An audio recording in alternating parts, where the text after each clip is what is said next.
신앙의 동지 여러분 안녕하십니까? 서정교회 최영선 목사입니다.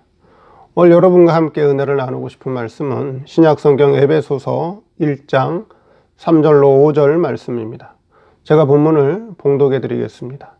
찬송하리로다 하나님 곧 우리 주 예수 그리스도의 아버지께서 그리스도 안에서 하늘에 속한 모든 신령한 복으로 우리에게 복 주시되 곧 창세 전에 그리스도 안에서 우리를 택하사 우리로 사랑 안에서 그 앞에 거룩하고 흠이 없게 하시려고 그 기쁘신 뜻대로 우리를 예정하사 예수 그리스도로 말미암아 자기의 아들들이 되게 하셨으니.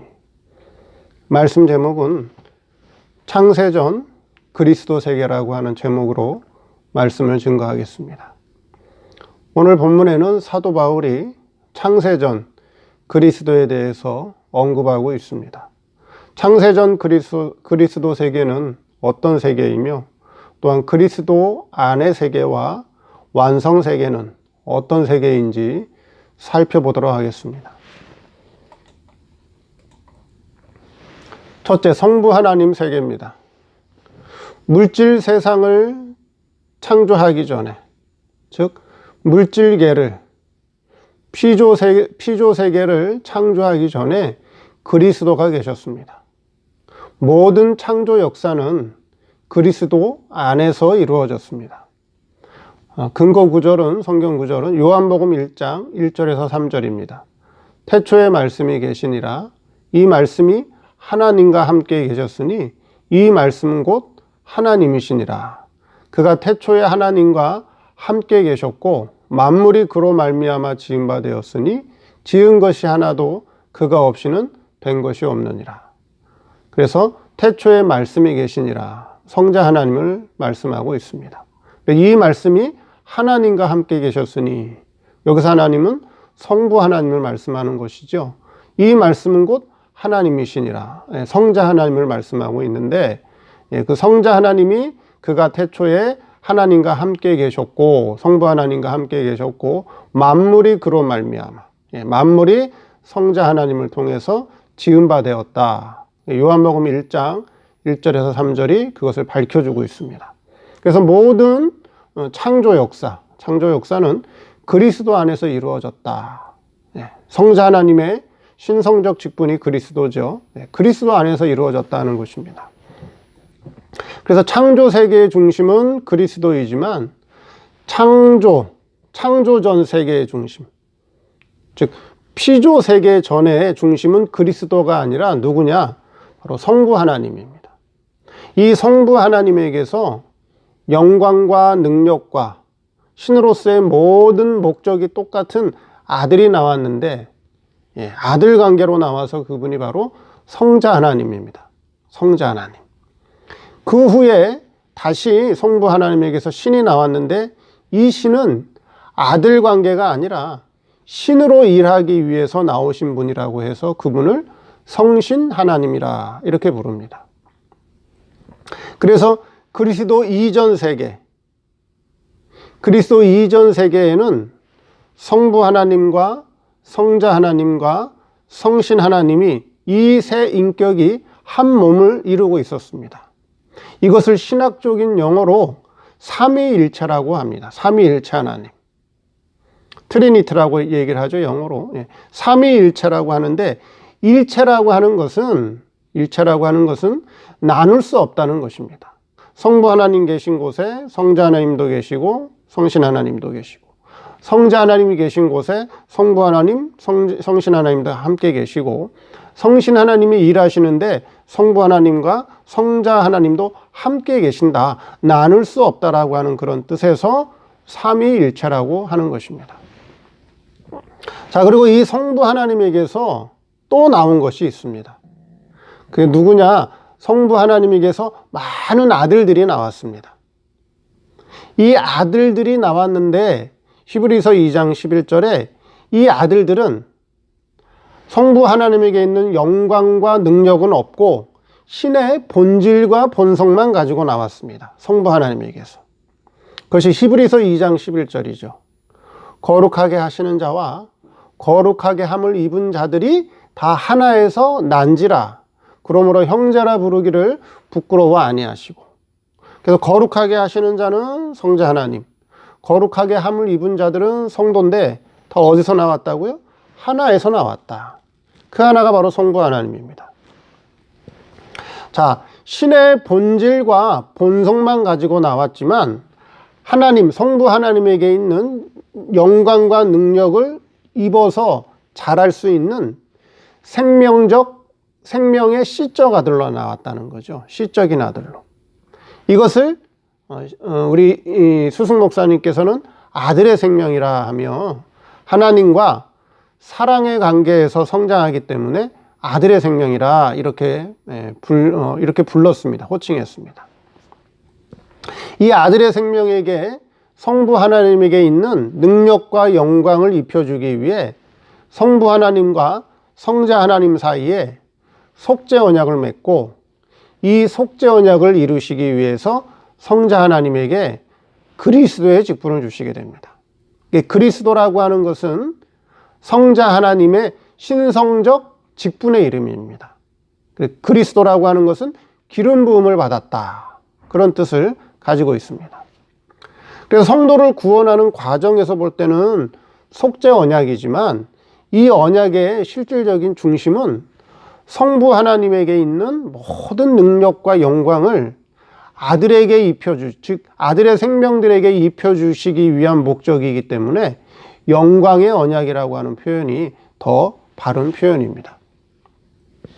자, 그래서 창세전 그리스도의 세계, 창세전 그리스도의 세계의 중심은 누구냐? 바로 하나님, 성부 하나님 나라다 하는 거예요. 성부 하나님 나라다. 그리스도의 직분은 나중에 받은 거죠. 성부 하나님 나라에서 받게 되는 거죠. 두 번째, 그리스도 안에서 창조. 이와 같이 창세전에 하나님 아들의 생명에게 하나님 아버지의 영광과 능력을 입혀주기 위해 성자 하나님에게 그리스도의 직분을 주시고, 자, 그 목적을 이루기 위해서, 즉 아들의 생명에게 하나님 아버지에게 있는 능력과 영광을 입혀주기 위한 그 목적을 이루기 위해서 이제 그리스도 안에서 먼저 영물 세계를 창조합니다. 그 영물 세계가 이 물질 세계가 있기 전에 영물 세계를 먼저 창조하는데 그 근거는 욥기서, 구약성경 욥기서 38장 4절에서 7절에 잘 나와 있습니다. 하나님과 욥이 대화하는 장면이 나오는데요.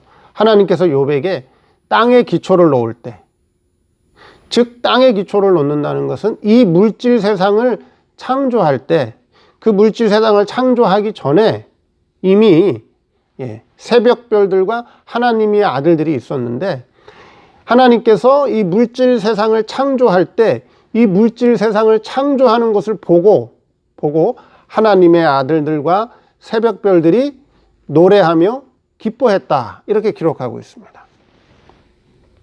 그래서 여기서 기록하고 있는 새벽별들과 하나님의 아들들이 바로 영물들과 영체들입니다. 영물이라고 하면 천사, 그렇죠? 택자의 영, 풀택자의 영, 그렇죠? 영물이죠. 특별히 택자의 영은 영체라고 하죠. 그 영 안에 주인이 따로 있다면, 아들의 생명이 그 영체를 입고 있기 때문에, 영을 입고 있기 때문에 이걸 영체라고 부르는 것입니다. 그래서 영물 세계에는 바로 이와 같이 영물과 영체들이 있었다. 그리고 만물을 그 후에 영물 세계를 창조하신 후에 이제 물질 세계를 창조하는 거죠. 그게 아까 요한복음 1장 3절에 만물이 그가 없이는 창조되지 아니었다. 요한복음 1장 3절에 다시 만물을 또 창조하게 됩니다. 물질계를 창조한다는 거죠.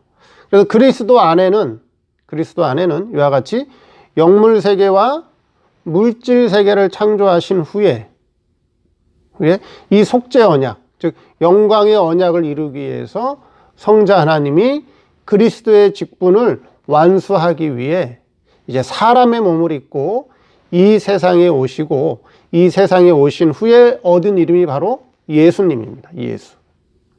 예수로서 그리스도의 사명을 다하게 되면 승천하시고 다시 재림주로 심판주로 오시면 이 땅에는 그렇죠, 천년왕국이 시작되고요. 천년왕국이 끝이 나면 이 그리스도의 나라를 그렇죠, 그리스도의 나라를 어떻게 해요? 다시 하나님 아버지께 바친다. 그렇게 성경에 기록되어 있습니다. 고린도전서 15장 24절입니다. 그 후에는 나중이니 저가 예수 그리스도가 저가 모든 정사와 모든 권세와 능력을 멸하시고 나라를 누구의 나라요? 지금 이 세상은 그리스도의 나라란 말이에요. 이 그리스도의 나라를 아버지 하나님께 바칠 때라. 이 그리스도의 나라는 영원한 게 아니라는 거죠. 그렇죠? 그러니까 이 물질계가 됐건 영물계가 됐건 이 피조 세계는 그리스도의 나라란 말이에요. 그리스도의 나라. 이 그리스도의 나라가 영원한 것이 아니라 이 영원한 아버지 나라가 있는데요. 그 영원한 나라 아버지에게 그리스도의 나라를 바친다. 그렇게 표현이 되어 있다라고 하는 거죠. 그리스도 안에서 창조됐다. 피조 세계가 영물 세계와 물질 세계가 그리스도 안에서 창조되었다 하는 것이고요. 마지막 영원한 아버지 나라가 있습니다. 이제 이 그리스도의 나라를 하나님 아버지께 바치게 되면 영원한 아버지 나라가 도래하며 이 아버지 나라에는 그 어떤 피조물은 들어갈 수가 없습니다. 아버지 나라엔 누구만 들어가냐? 오직 아들만 들어갈 수 있습니다. 아들만. 현재 성도는 예수님 안에서 양자입니다. 피조물입니다. 무슨 말이냐? 우리 육체도 피조물이죠. 우리 영은요? 영도 피조물이에요. 그걸 성경에서 뭐라고 불렀느냐? 양자라 불렀단 말이에요. 양자라고 하는 건 친아들이 아니란 말이죠. 아들 대우해주고 아들로 길러주신다. 그런 의미에서 양자예요. 우리 몸과 우리 영은 피조물이라고 하는 거죠. 그럼 그 영 안에 누가 있어요? 하나님의 친아들들이 있단 말이에요. 하나님의 친아들이 있단 말이에요. 그럼 아들의 생명이다. 또는 요한복음이라든가 요한 1, 2, 3, 4에 보면 씨다. 생명의 씨다. 이렇게 표현되어 있습니다. 그 생명이 하나님 아들의 생명은 뭐라고요? 신의 본질과 본성만 있지 하나님의 능력과 영광은 입지 않았다는 거죠. 그래서 하나님의 영광과 능력을 언제 입느냐? 우리가 이 물질 세상에 살아가는 동안에 신앙생활을 통해 우리 아들의 생명에게 영원한 아버지 나라의 하나님 아버지에게 있는 능력과 영광을 덧입어가는 거예요.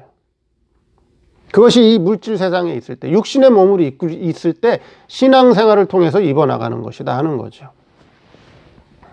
그래서 아버지 나라는 하나님께로부터 친히 나온 친자, 친아들만 들어갈 수 있습니다.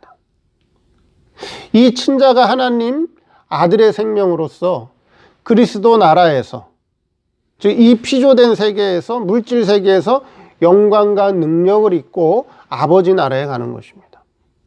갈 때는 어떻게 간다고 말씀드렸죠? 육신은 죽음을 통해서 육신의 몸을 벗고 영체로 영물 세계에 있다가, 영물 세계, 낙원이 됐든 음부가 됐든 영물 세계에 있다가 영체로 있다가 부활할 때는 또다시 영체를 벗고 영원한 아버지 나라에 가는데, 그렇죠? 하나님 아버지의 친아들로서, 그렇죠? 그때는 신의 본체로 나오는 것이 바로 부활이다 하는 것입니다. 자, 이것이 기독교의 본질이며 핵심입니다. 성도가 이 세상에 온 목적은, 하나님께서 우리 성도를 세상에 보낸 목적은 이 세상에서 성공해서, 이 세상에서 명예와 권세와 부를 누리라고 우리를 세상에 보내는 것이 아니라고 하는 것입니다. 성도 속에 있는 하나님 아들의 이 시적인 생명을 길러가는 것이, 그것이 기독교의 본질이고 핵심이라고 하는 것입니다. 현재 신학과 신앙은 십자가에서 성도 구원을 완성하신 예수 그리스도에게 모든 것이 집중되어 있습니다. 그러나 성경을 자세히 살펴보면 창세전 그리스도 세계인 창세전의 그리스도 세계가 있기 전에 성부 하나님 세계에서 모든 것이 시작되었으며 그 다음에 그리스도 나라에서 성도의 구원이 만들어지고 부활 후에는 영원한 아버지 나라에서 부자 관계로 살 것을 기록하고 있다라고 하는 것입니다. 그래서 모든 것의 근원은 성부 하나님이라고 하는 것을 바르게 깨닫고 영원한 아버지 나라의 소망 가운데서 사는 저와 여러분들이 되기를 바랍니다. 감사합니다.